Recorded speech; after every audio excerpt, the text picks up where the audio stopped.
Assalamu alaikum, everyone.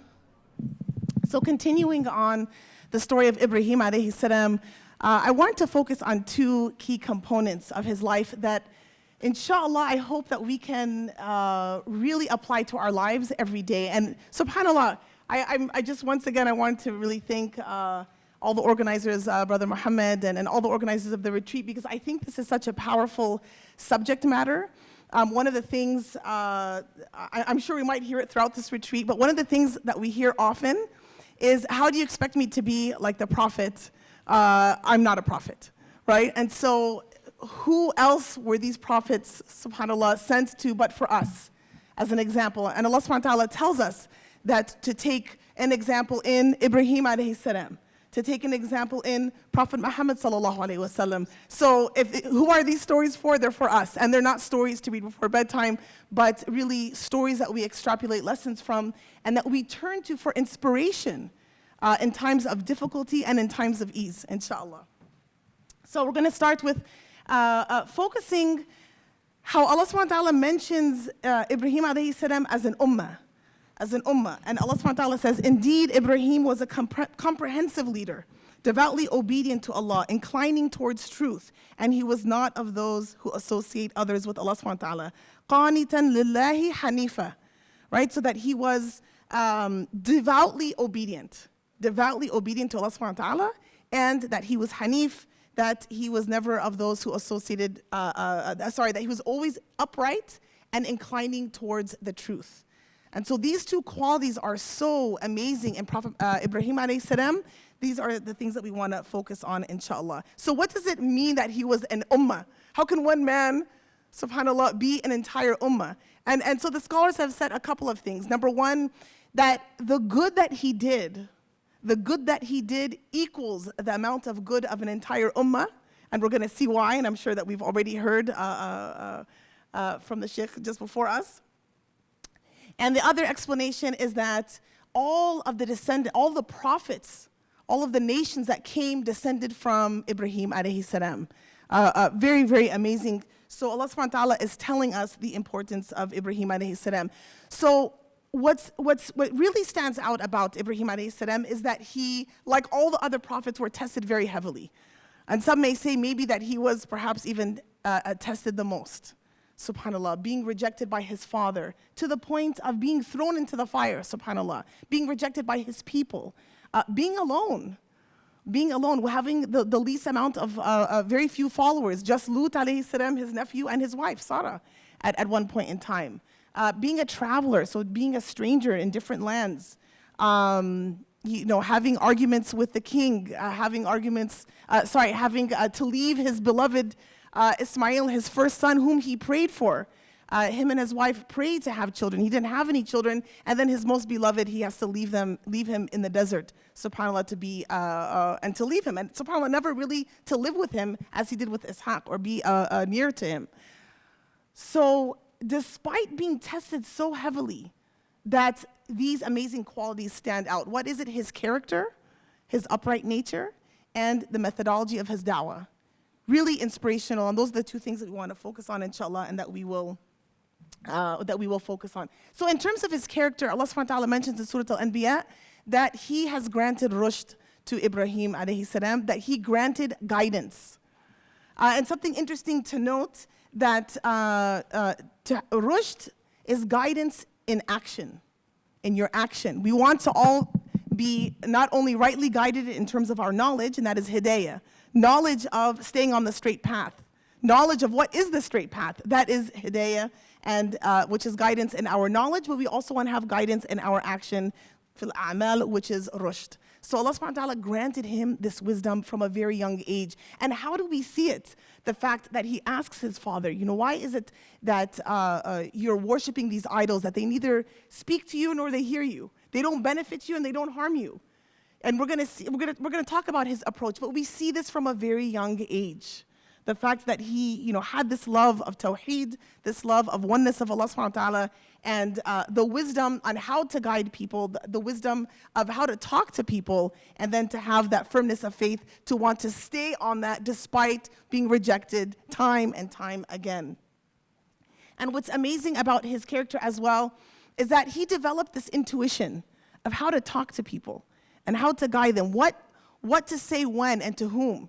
That's something very, very, subhanAllah, very powerful for us to learn from, especially when it comes to inviting others to Islam, and not only in a public sense, meaning in terms of our character when we go to work, to school, but also amongst our loved ones. Sometimes it's our family that we're trying to guide. Whether we're born into Islam or we've accepted it later in life, whether our families are Muslim or they're non-Muslim or they're practicing or not practicing, there is always room for dawah to our loved ones, inviting others to the way of Allah subhanahu wa ta'ala. So he had such a wisdom in doing this, and we're going to talk about some of these amazing points. So 3 main points we wanted to really focus on in terms of his commitment to dawah, his methodology, was being consistent, it being very appropriate in terms of time and place, and using always a type of connection. I wanted to say empathy, perhaps, a way of connecting with people to really impart his message. So first, we want to talk about how he asked the right questions. You know, when I mentioned, subhanAllah, what's really amazing about his father, not only was he an idolater, he made the idols. And Ibrahim alayhi salam, being a dutiful son, you know, he was asked to help sell idols to his people. And of course, he didn't believe in it. This was something that didn't settle with him. So he used to go in the town and said, who wants to buy an idol that will neither benefit nor harm you? He doesn't listen to you and they don't speak. Who wants to buy? And of course, he was the worst salesman, at least for the idols, right? So asking the right questions, this is a lesson for us. It's not always about, hey, don't do this, but wouldn't you like to see the truth? You know, if you want to encourage somebody to pray, for example, should you tell them, do you know that you're going to go to hellfire? You know, you might have to expiate some of your sins for not praying. Do you want to invite them in that way? Which is a terrible way to do it, by the way, please don't. And unfortunately, actually, many kids are raised, whether it was in the past or still today, by this kind of, there is a place for kind of a little bit of this understanding, what are the realities of the afterlife. And that is an important factor in terms of understanding the realities. But everything immediately saying haram and hellfire is not a way to attract. As a matter of fact, it can be a way of pushing away. Instead, wouldn't you like to come to success? As the adhan reminds us, come to success when we want to pray. So asking the right questions, this is something that Prophet Ibrahim alayhi salam was very skilled in.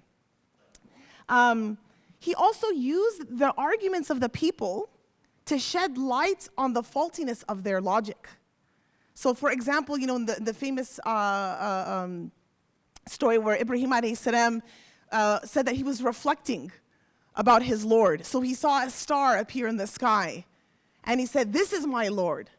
And of course, all of this is not for himself. It's not that he doubted or he didn't know. This was not his path to understanding Allah subhanahu wa ta'ala, but he was using the ideas because not only did people worship idols, but they also worship the stars. SubhanAllah, as we see today, which is really amazing. As we, you know, SubhanAllah, all of these lessons, people, idols, worshiping the stars, horoscopes, really believing, worshiping the sun. There's people that they go to the pyramids and they wait for the alignment of certain things to happen because there's going to be some healing. There are people today that worship all of these things. You know, we don't just look at it and say, oh, those are things of the past. We don't have this massive idol that people every day are, no, we have them, SubhanAllah. So anyway, the star disappears and he said, no, I don't like a Lord that disappears. And then Prophet Ibrahim alayhi salam sees the moon.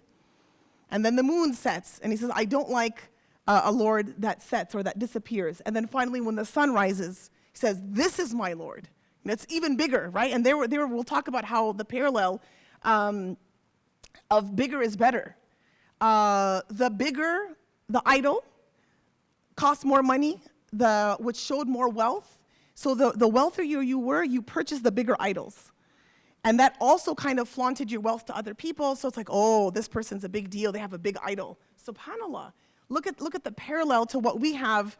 You know, one of the rituals that we have that is part of the pillars of Islam, making Hajj. Look how, SubhanAllah, we're all supposed to come with no titles, with no special garb except, pieces of cloth, at least for the men, right? And even the women just coming in our, regular everyday clothing. No crown, no special badges. I'm this person, I'm the president, I'm the CEO, I'm whoever. It's just all coming with no division in the ranks, so to speak. Only Allah subhanahu wa ta'ala knows our place between, in terms of our faith, I should say. But here, they would brag and show off their wealth by having larger idols. So bigger was better to them. So he even pointed that out and saying, oh, this sun is even bigger. This is my Lord. So using their faulty logic, using their way of thinking to expose how incorrect their beliefs were, instead of directly saying, oh, this is wrong, just, so he was mimicking, not in a way of making fun, but kind of mimicking their way of thought. So when the sun set, he says, verily I do not like the Lord that sets. So he uses their way of thinking to help explain and kind of shed light on their logic. But they insisted, subhanAllah, they insisted on their way. And it's really interesting, the whole concept of, breaking the idols. Some really interesting lessons that we can gain from this. First, we know that Prophet Ibrahim alayhi salam, tried to talk to his people. He would talk to his father, and he even had a very nice, soft way of talking to his father. Yeah, abati. He would say, oh, my dear father. Again, telling him, don't you want to worship the one who has created you, who has given us, whereas the idols, they don't give you anything. When that didn't work, Prophet Ibrahim alayhi salam did not break the idols out of wanting to crush shirk. Somebody may take this as an example. It's like, anything that's astaghfirullah, we should go and break everybody's Christmas trees, and we should Santa, if we find him, we'll just knock him to the ground, astaghfirullah. We don't want to do those things, right? Or if we see idols, there's idols everywhere, right? It's even a thing that you can buy a giant head of Buddha and put him in your garden, astaghfirullah. Not that that's actually, but right? I'm in shock when I'm going for a walk and I just see people just have, statues which we didn't see before. I would say, I don't know, maybe 20 years ago, you didn't see just idols, and sometimes even in, astaghfirullah, in Muslims' homes. They're like, why is that there? Just because you found it at Home Goods. Do you guys have Home Goods in Chicago? It's the same, right? So, it just became a thing. Or you wear shirts with the elephant, elephant god, and you just wear it because it's cultural, but those are idols, right? People worship them. So that's not the point, is to go and start knocking all of those every time you go to the store. Oops, I knocked it by accident, right? That wasn't the point of it. The point was, again, to use their faulty logic. So what did Ibrahim alayhi salam do? There was a big festival in which their practice of his people at the time, they would go make food, offer it to the idols, go out all day and have their festivities, and then come back later and eat that food that they left for the idols. So in doing so, and everybody said, are you coming? And he said no, and this is one of the lies in which he actually really didn't lie, but for the sake of his love for inviting people to Allah, and it technically wasn't a lie, but it says, inni saqim, he says, verily I'm sick. And really the kinaya here, the analogy that he was making, that I'm sick with the disbelief that people have, the shirk, right? And so that allowed him to stay behind. And so he knocked all of their idols, and he put an axe in the largest idol. And when people came back, they said, who did this? And Ibrahim alayhi salam, said that I did it. And of course, it's mentioned in the Quran that somebody said, I heard a young man, or I heard a young person mentioned that they were going to do this. So he wanted them to know that he did it. And the second, time that he lied is when they said, who did it? And he pointed with his large thumb, says, it was the big one. So really, he struck it with his hand. And he's saying that it was the biggest one. And he's pointing to the largest idol that was left, and he left the axe in it. So the idea here wasn't the destruction, but could they possibly believe in his message if they saw the ridiculousness of worshiping idols that they have created with their own hands? They do not answer, they do not talk, they do not bestow anything upon them, and yet they're stuck on the ways of their forefathers. So you can also think of it as different types of learners. Sometimes people are more auditory, so you're going to talk to them. Sometimes people may be more visual. This could have been very impactful. And you never know, Allahu Alam, if somebody in their heart that they actually was impacted by this. But sometimes still when people believe, they want to follow the ways of their people. That's how stuck people are in their ways. And when still people heard this argument, they had to stick to the ways of their forefathers. And so they said, this is it. You know, and of course they decided to build a fire so large for so many days that it actually harmed the people. The smoke, the intensity of the heat. For days and days they were building this fire. This is how far people wanted to go to protect what? Their way of life. So may Allah subhanahu wa ta'ala protect us from ever becoming of those people that want to protect a certain way of life even when we know it's wrong. I want to dress a certain way. I want to mingle with people in a certain way. I want to live this lifestyle that maybe it has riba in it and it's not the right way. I want to, make videos or go on TikTok and start doing those popular dances or popular challenges because this is fun and it's a way of, it's a way of, for me, relaxing. And I'm not saying any of those things necessarily is haram except for the riba, right? But I'm not saying it. But think to ourselves, are we putting ourselves in compromising situations in which it is not really in line with our deen? And is it a way in which we are allowing, really entrances to shirk in our lives, and where we start to worship other things other than Allah subhanahu wa ta'ala?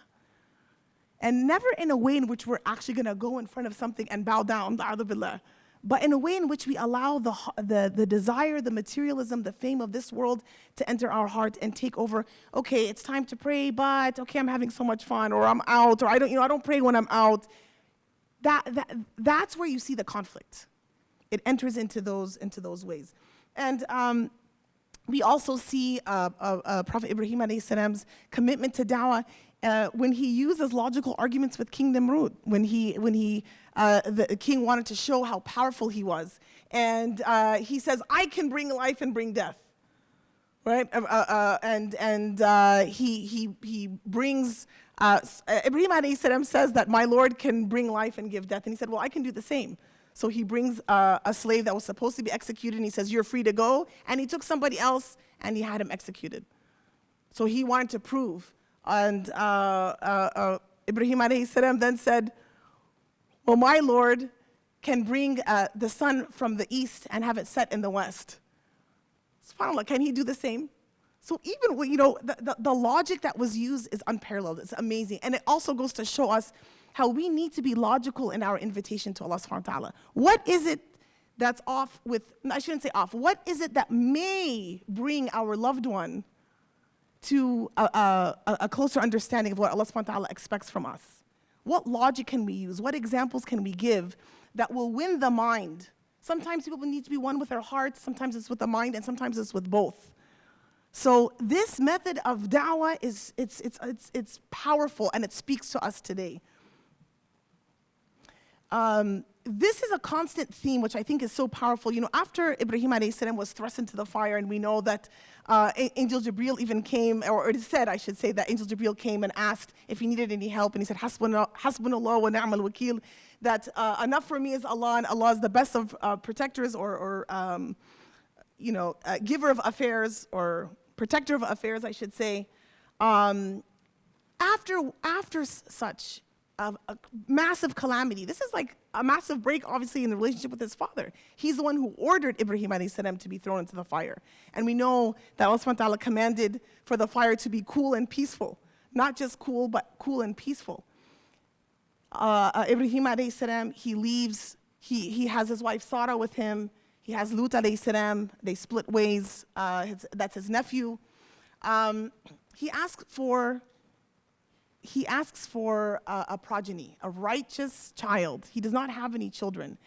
And what's amazing that when Ibrahim alayhi salam asks for children, he does not ask for it merely for companionship or merely to show off and say, look at my children, so that they can establish prayer, so that they can continue this message after me. So you see that his thinking is always for the benefit of the people. He wants to protect himself from shirk, he wants to protect himself from going astray, but he's always concerned with the belief of his people and how that's going to carry forward. he's granted a child through Hajar alayhi salam. And what is he, after he's so happy he has a child, what is he commanded to do? He's commanded to leave Ismail and Hajar, may Allah be pleased with both of them, to leave them in a barren desert. To leave them in a barren desert. And we see Ibrahim alayhi salam not only making dua for their safety in this barren land, as we see in the ayah, but also to keep Ibrahim alayhi salam and his offspring from worshiping idols. You see the consistency here? Imagine Ibrahim alayhi salam when he is young, he's telling his father, don't worship idols. He's breaking them, again, out of a way of explaining to his people. He's trying to convince people. And still he's making dua for himself against shirk. This is the level of sincerity, this is the level of devotion that he has to following the way of Allah subhanahu wa ta'ala. Do we have this level of sincerity? Do we have this level of devotion? And all it takes, subhanAllah, is that being conscientious about our actions, being conscientious about our decisions. Coming to these types of events, I know this, this size of gathering, alhamdulillah, I know it only happens once a year, but we have our weekly reminders through Jummah. We have videos that we can be watching. We have some of our favorite scholars that give excellent advice. We have being around people who will remind us of Allah subhanahu wa ta'ala, even when you just look at their face, right? SubhanAllah, you know those people. So this is something that we need to be conscientious in keeping ourselves on the straight path. Imagine Ibrahim alayhi salam, he's by himself. He could have conformed with this in society. But still here he is asking that Allah subhanahu wa ta'ala protect him and his progeny from ever engaging in shirk, subhanAllah. And what's also beautiful that we see here in his dua, that Ibrahim alayhi salam, he does not curse the people and say, oh, these idolaters, these people who worship the idolaters have gone astray. Look at the lean, the softness in his approach when he's speaking to Allah subhanahu wa ta'ala for his people. That he's saying, indeed, those idols have led many people astray. The idols have. So Ibrahim alayhi salam is saying, so whoever follows me, then he is of me. Whoever follows Ibrahim, like us, inshallah, may Allah subhanahu wa ta'ala make us followers of Ibrahim alayhi salam. We are of him, even though, well, inshallah, we're all descendants of but whoever disobeys me, indeed, you are forgiving and merciful. Look at the dua that he makes. That even those who are worshiping idols, if they follow me, they're of me, they're of my people. And if they disobey me, then you are the most forgiving, the most merciful. What again does this remind us of? This compassion, this leaning in towards we wish the best for people. Even if you see somebody on the street and they're behaving in a certain way, or they believe in an ideology. There's a lot of popular ideologies that we don't believe in. And as a matter of fact, it's very unpopular not to believe in those ideologies, like the different gender identities. And I wanted to be sensitive to say that people do struggle with them. And you can be Muslim and struggle with those things. But the extent to now which it's become like this is literally a flag that you must wave in terms of, this is, I believe in it 100%, this is the right way. We have our beliefs as Muslims. And we can understand that people can struggle with an identity or can struggle with something and still be Muslim, and Allah help them. But we're talking about ideologies that people just want us to take the banner and believe in it and support all the different things that come after it. So we want to, I went on a certain train of thought, inshallah, I'll come back to it. But my point here is for us to always be on that path of Ibrahim alayhi salam, even when it is not popular to do so.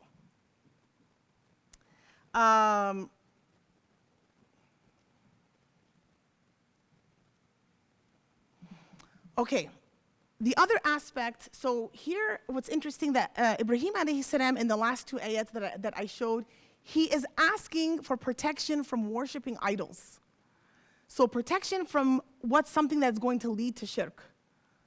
And then what's amazing here is that he also makes dua now to establish the salah, which is the complete opposite of that. And it is the utmost manifestation of our belief in Allah subhanahu wa ta'ala. The utmost manifestation of our belief in Allah subhanahu wa ta'ala is to do what? Is to put that belief in action and pray. So this is a reminder for all of us. Are we doing our best in salah? In terms of our concentration, in terms of our consistency, in terms of doing our extras, because we never know if we're distracted in our fard, so we want to do our extras. Using salah as a means of getting closer to Allah subhanahu wa ta'ala, using salah as a means of when we're hurt, when we're lost, when we're seeking advice. And I'm not saying we can't seek that from people. Going to a therapist, going to elders in our community, going to our leaders of our community, leaders of our masajid. Those are all good things, but are we having that dialogue with Allah subhanahu wa ta'ala? Are we using salah as a means of having that dialogue and building our iman, pouring our heart to the one that can see and can hear us and can benefit us? So this is powerful. He's asking, seeking Allah subhanahu wa ta'ala, Ibrahim alayhi salam is seeking protection from idol worshipping in the first two ayats, and now he is asking that Allah subhanahu wa ta'ala establish prayer. And this is quite powerful that Ibrahim alayhi salam is acknowledging that he is following the commandment of Allah subhanahu wa ta'ala, who told him to leave Ismail as a baby in the desert, in a barren land. There's nothing there, with his mom, amazing, wonderful mom, Hajar. And he says, I'm leaving them here, even though he was commanded to do so they may establish prayer. Is that the focus that we have in our lives?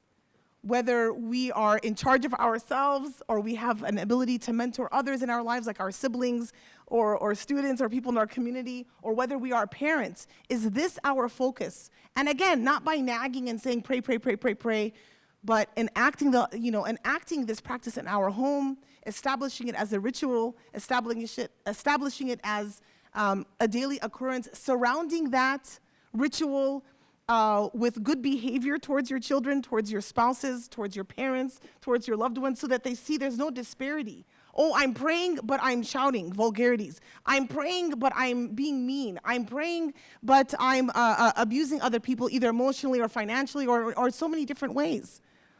So this is heavy. Are we wishing this salah and this establishment of salah for the people that we love, including ourselves? So even though Ibrahim alayhi salam was commanded to leave his child in the desert, he said, I did it so that they can establish salah. SubhanAllah. And later, and a couple of ayahs later, we see Ibrahim alayhi salam making dua to Allah subhanahu wa ta'ala that he makes him an establisher of prayer for me and for my descendants. So inshallah, if any of us, inshallah, we continue on our path, that we're doing what we're doing, we are the answer to Ibrahim alayhi salam's dua. It's so powerful, and it's such a powerful reminder. I know we talked about tawakkul in our previous session. You know, when we make dua and we know that Allah subhanahu wa ta'ala will answer it, that's powerful. That's powerful that Ibrahim alayhi salam, when he sees nothing, and he's like, he's asking Allah subhanahu wa ta'ala to protect him and his progeny from idolatry. He's asking Allah subhanahu wa ta'ala to establish prayer for not only him, but all of his descendants. He has a vision. And this is what makes Ibrahim alayhi salam so powerful. And he asks that Allah subhanahu wa ta'ala answers his dua. I wanted to make, a comparison for a moment here. When Ibrahim alayhi salam sees that there's nothing in this valley, although he did know from, I should say, divine inspiration, that the foundation of the Kaaba was there. He knew that there was the foundation of the Kaaba was there. He could not see it, but he knew it was in Mecca. He had the vision, he had the belief in Allah subhanahu wa ta'ala. I don't know why I thought that was going to fall off the thing. He had the belief in Allah subhanahu wa ta'ala to ask and know that it will be answered. And we know with dua that you may ask and it may not get answered in the way that, and I just want to remind us of all of that, because everybody here is tested with something. Some people may be more tested heavily than others. Some people are tested with things that nobody knows about. Some people are tested with things that maybe some people know about. Some people are tested with just maybe one or two very, very big tests. Or some people, subhanAllah, for many years, either one test after another or very many tests. You get over one and you're like, shoo, and then another one comes. This is dalil, this is evidence of Allah subhanahu wa ta'ala's love for you, because there is something good, there is some transformation that will happen out of this hardship. And this is why all of the prophets were tested with such difficulties, such heavy difficulties, so that we can see that despite those tests, despite those hardships, they persevered and they still remain steadfast in their belief in Allah subhanahu wa ta'ala, their love for Allah subhanahu wa ta'ala, and then following the path for which Allah subhanahu wa ta'ala has granted for us to follow. So that we know when we make dua, we have to know in our hearts it will be answered. It just may not be in the way that we think. And it may not come in the timing that we want. May not come in the way that we think, and it may not come in the timing that we want, but know that every single supplication, even if you've made it literally 1,000 times for the same thing, and that thing has not been resolved, that either your accumulation of good deeds in the hereafter is waiting for you, or so many other calamities, or a combination of all these things, or so many other calamities have been stricken from you, kept away from you due to your dua. Or that you will actually get it, or that you will get it, but it'll come in a different way. Because why? Allah subhanahu wa ta'ala knows what's best for you. So here he is in a barren land, believing in Allah subhanahu wa ta'ala, and seeing the future, even though there's nothing there, and asking Allah subhanahu wa ta'ala to accept. Jazakallah khairan.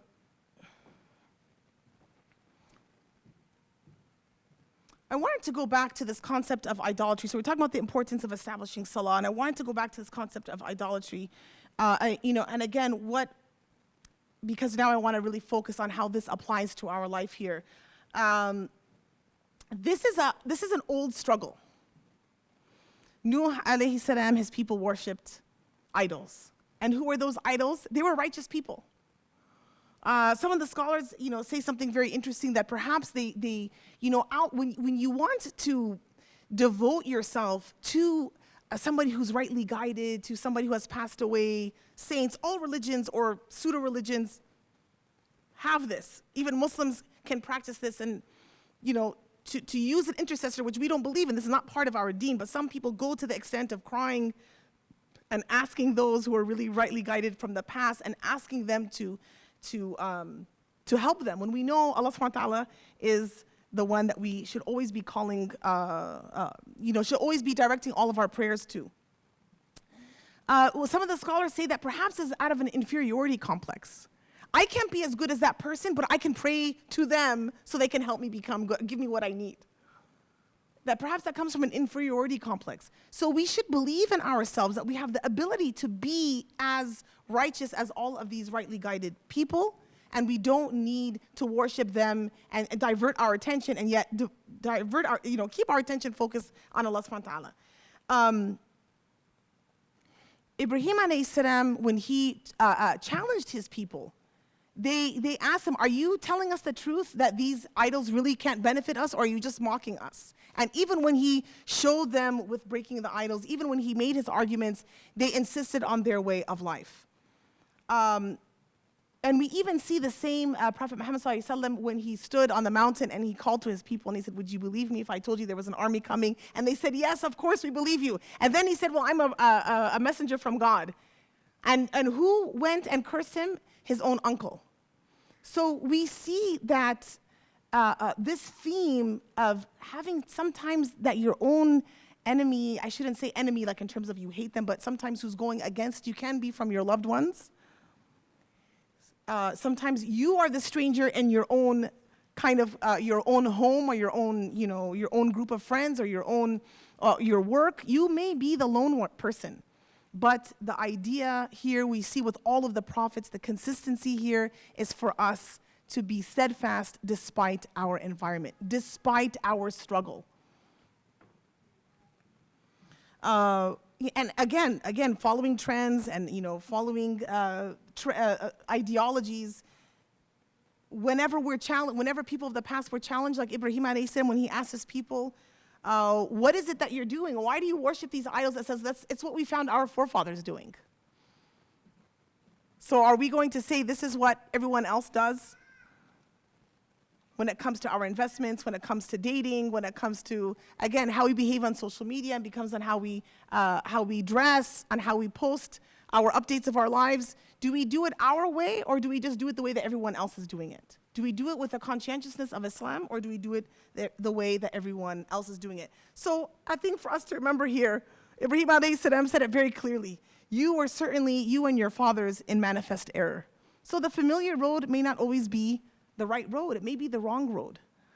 It can be counterintuitive. You know, when you see everything around you, you want to follow what everyone else is doing. But you have to remember, hey, just because there's a plethora of people doing the same thing, it doesn't mean that's the right thing. And we can apply this to so many different, aspects of our lives. So I wanted just to kind of ask all of us to think, what are some of the idols, even if they're not something that you buy from Home Goods today, what are some of the idols that are common in our society? And if you just want to raise your hand or shout them out. Yes. Social media, absolutely. That's a big one. What else? Binge watching. Huge, yes. Did you say Beyonce? Absolutely. Beyonce and any star following their lives to the last detail and getting updates. You were going to say something, brother. Oh, absolutely, yes. And all of these things could have a good aspect to them, definitely. But you were saying, depending on your intention, your socioeconomic status. Are you trying to build your career and build your wealth so that you can put forth good to the world, like Prophet Ibrahim alayhi salam did, or are you doing it just for your own ego? Yes, all the way in the corner. Business? Yes, absolutely. Building your business. What else? What is it? Games. Absolutely, gaming. Salah, the adhan. Okay, yeah, one more second. Oh, yeah, I'm going to do it. And then either the salah has passed or you're always entering late. I'm actually shocked. I'm 47. I don't know why Facebook, and I try to be judicious about how I use Facebook. And of course, anything can, And all of a sudden, I'm seeing all these ads. I've never in my life played a game on my phone. I'm just saying, not. And all of a sudden, so many ads. And I started looking at them. It's like, wow. They're pretty gratifying, like, building a home, cleaning it. It's like, why don't you build and clean your own home instead of playing a game on cleaning and building a fake one? SubhanAllah, like, these are all things, they can be good, they can be relaxing, but they can become an idol, absolutely. Not that we're bowing to it, oh, games, please give me money. But it's something that we're so vested in, it's taking us away from our ibadah of Allah subhanahu wa ta'ala. It's taking away maybe from us caring about some of the ills that we could help. Some of the ills of like, okay, my neighbor is suffering. Oh, this one sister, I know she really needs help. I could reach out to her. I'm not saying you have to be, a martyr to save everybody, but it will be taking you from these other things. Fame, wealth, absolutely, just wanting to fit in. And why are these idols, these false idols, so difficult to avoid? What was that? Everybody is doing it. Who wants to be different than everybody? Everybody wants to do what everyone's doing. And we're not taught to be different just for the sake of being different, but because unfortunately being different is not what everyone else is doing. But we're taught to stick to that because that's the right way. Inna deena inda Allahi al-Islam. That verily the way of Allah subhanahu wa ta'ala is Islam. That's it. It's not like, well, but there's some virtues. Don't be going and like taking classes with some other guru or leader or, I see some Muslims, I'm just like, oh, that's painful. Like we have all the wisdoms that we need. I'm not saying like you can't quote somebody else, or I'm not saying that we can't take good classes on whatever, right, that can benefit us. The Muslim is always trying to seek knowledge and gain. But I'm saying going into a different spiritual path and saying, oh, this is really good. We have all of the spiritual guidance that we need in Islam. So doing what everyone else is doing. And why do so many believers fall into this trap? Yes. We want to be accepted. Very good. Jazakumullah khair. What is the deeper thing that I kind of mentioned before? What's a psychological kind of reason why we just want to fit in? Yes. We don't need to have an inferiority complex, but sometimes we do. I'm not good enough. I'm not light enough. I'm not skinny enough. My hair is not straight enough. I don't look like everyone else. That's just even looks. I'm not dating like everyone else. I'm not wearing the same clothing. I'm not doing this thing. I'm not fitting in. Why don't we believe in what we're doing? Why don't we believe in our own Islam? It is the best. It is not the best because our parents told us. It is the best because Allah subhanahu wa ta'ala is the best, and the way He's our creator, He loves us the most, He's the most forgiving, the most compassionate, and because He knows us, He created the best path for us. That's it. Doesn't mean it's going to be easy though. So I wanted to, just kind of close with this hadith because I think it's such a lovely reminder if any of you or your loved ones are struggling, and it's such a basic concept. But sometimes within your own family, within your workplace, within school, you feel like a stranger. You really feel like a stranger, subhanAllah. Amr ibn Auf, he reported that Prophet Muhammad sallallahu alaihi wasallam said, "Verily the religion began as something strange, and it will return to being strange.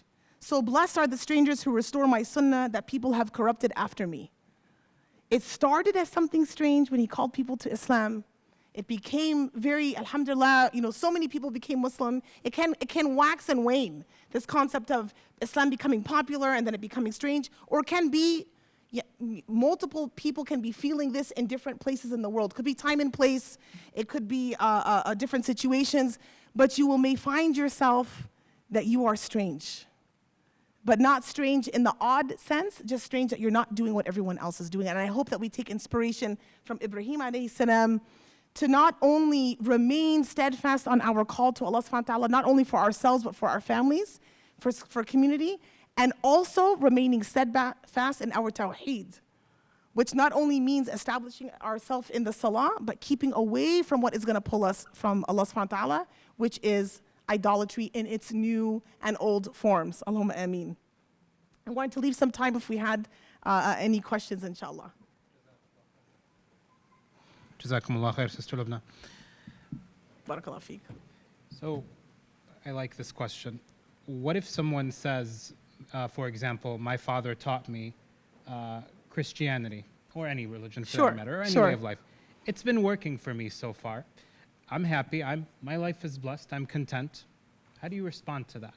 Yes, very good. So, whether we're raised in a certain way, there are, just kind of throwing it out there are families that are split, raised two different religions. So this is something that's, of course, very probable, and it happens quite often. What if you adopted a different path than what Allah subhanahu wa ta'ala has claimed for us, has said for all of the people of the world, of the nations, for the end of time? You're not following it, but life is good. Yes. You know what? Don't rely on the fact that life is good. Because people who do good, they will get rewarded with good in this life. And as a matter of fact, you're going to see a lot of people that they do good in this world, they don't follow Islam. And I'm not talking about somebody who believes in La ilaha illallah Muhammad Rasulullah, but maybe, and they don't practice, I'm not saying that's okay, but I'm talking about people who don't, or do not claim themselves to be Muslims at all, right? Allah subhanahu wa ta'ala can bless you with good in this life, but that's it. Do we want only what's good? Hey, it's easy, man. It's easy for me to fit in. It's easy for me to be, doing what everyone else is doing. People have told me this, that have been raised in mixed families, said it was so much easier, like my sibling, to just adopt. For them, it was Christianity. I chose the hard path with Islam because I just couldn't accept another way. This was the right way. So we are not looking for the ease of this life. We are looking for the ease, what's best in this life and in the hereafter. We want to be amongst the nation of Muhammad sallallahu alaihi wasallam in the next life. So following our principles is of utmost importance, not just, hey, it's working so far. This is not the way that Allah subhanahu wa ta'ala has created for all of humanity. So Allah subhanahu wa ta'ala bless all of us and guide us, inshallah. Do you mind if I add to that? Oh, please. Okay. Jazakallah khair. So one thing I would add to that, and this is something that I've actually written about myself, we should be careful about falling into our own fallacy, into thinking that living, and this might sound strange to some, this fallacy of thinking that living a purpose without Allah will somehow lead to very negative consequences. There are plenty of people in the world who actually will tell you, I'm happy, life is good, and they don't believe in God. Take Noam Chomsky, for example. He's an atheist, and He's done a lot of good for humanity. He's a philanthropist. He's done a lot of good. And frankly, we see how Allah subhanahu wa ta'ala has actually blessed him, or blessed him in his 90s, and remains energetic.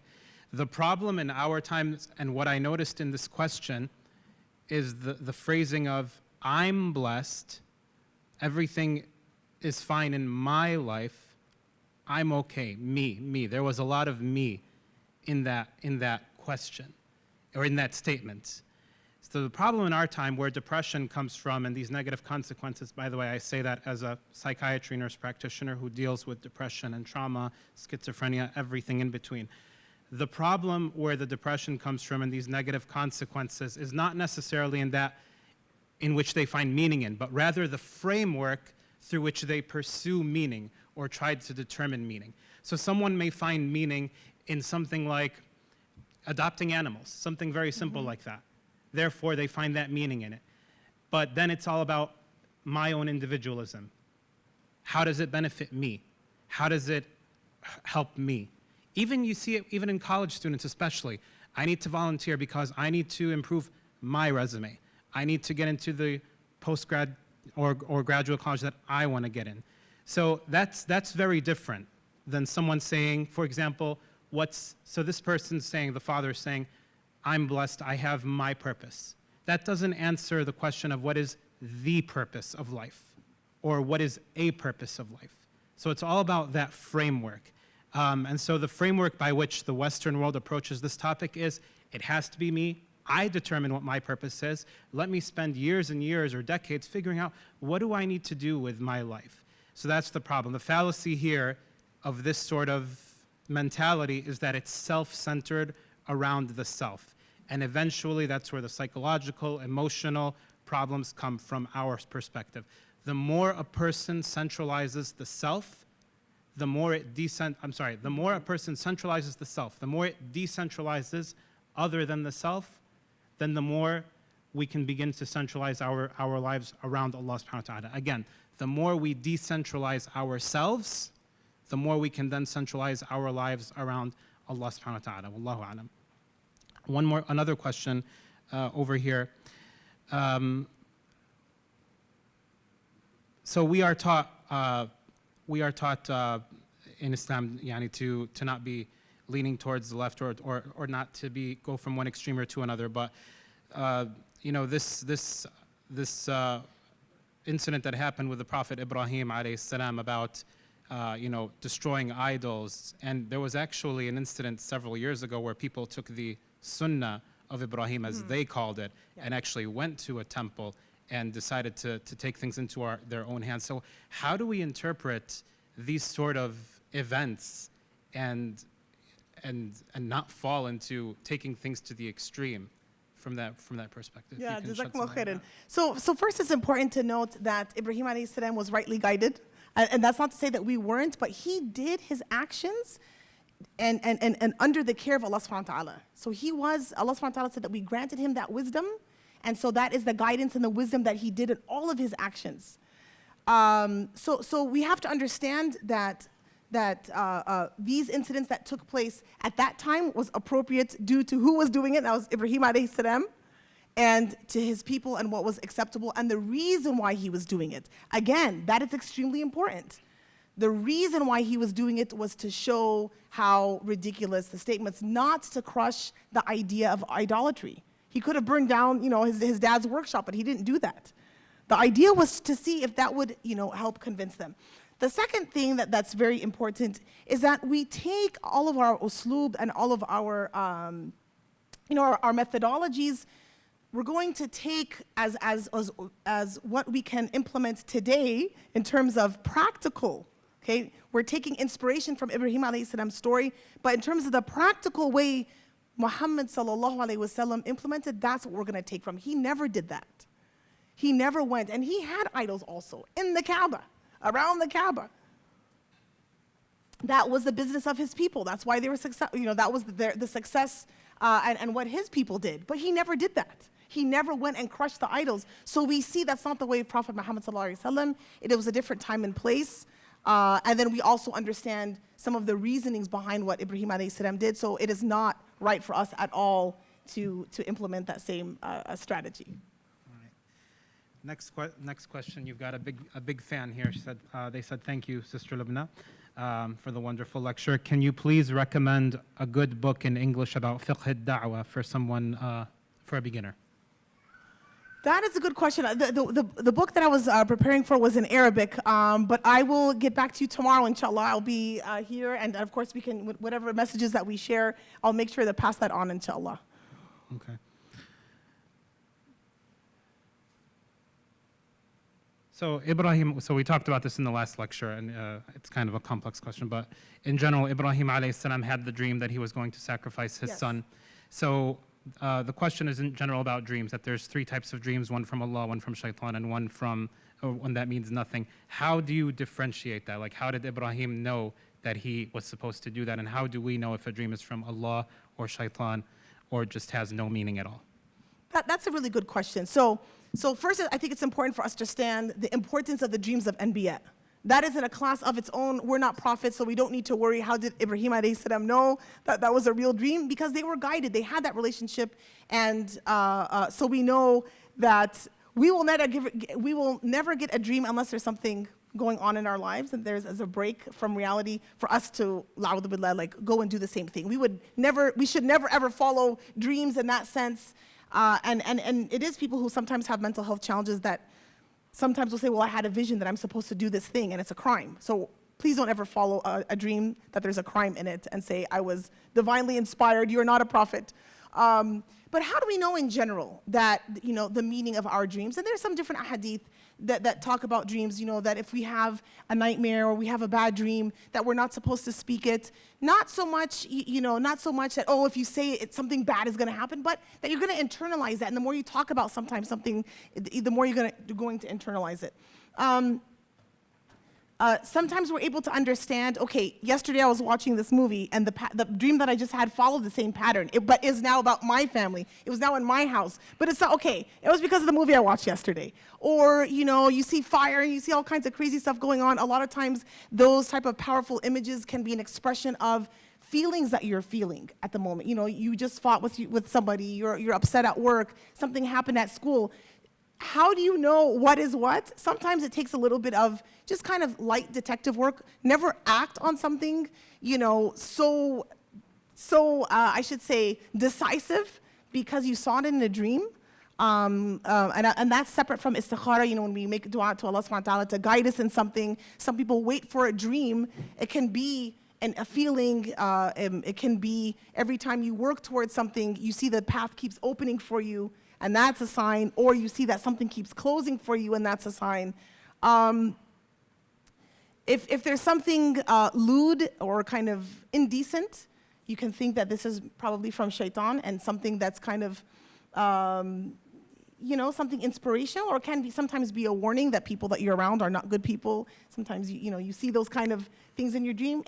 Sometimes it's not necessarily easy, but it's not necessarily anything that we should actively decide upon because I saw it in a dream. We are not Ibrahim alayhi salam, so let us never take that approach. I just want to make that very clear. Mm-hmm. And we never take fiqh from dreams either. You never take an Islamic ruling from a dream. You're not going to get a dream that says you only need to pray 4 times a day or don't have to fast anymore, nothing like that, because there are weird examples in our history. Okay, jazakumullah khair. That will conclude this session. Again, keep the questions